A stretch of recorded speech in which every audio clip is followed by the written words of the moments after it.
ইখলাস অর্জনে যে বিষয়গুলি একজন ইমানদারকে বাধাগ্রস্ত করে তা হচ্ছে শিরক। শিরক দুই প্রকার, বড় শিরক ও ছোট শিরক। রাসূল সাল্লাল্লাহু আলাইহি সাল্লাম বলেছেন, তোমাদের ব্যাপারে আমি ছোট শিরকের ব্যাপারে খুবই আকাঙ্ক্ষা করছি।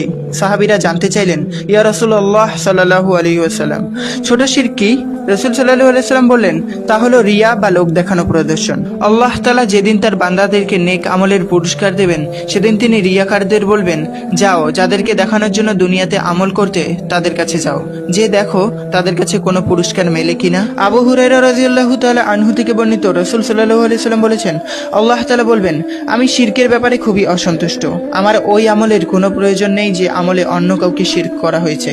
কাজেই কেউ যদি কোনো আমলে আমার সাথে অপর কাউকে শিরক করে, তাহলে আমার সেই আমলের প্রয়োজন নেই। সহিহ মুসলিম, ইবনে মাজাহ, মুসনাদে আহমদ। আমি ছাড়া অন্যের সন্তুষ্টির জন্য তারা যেসব আমল করবে, আমি তার খোঁজ নেব, তারপর তার আমলকে উৎক্ষিপ্ত ধূলিকণায় পরিণত করব। সূরা ফুরকান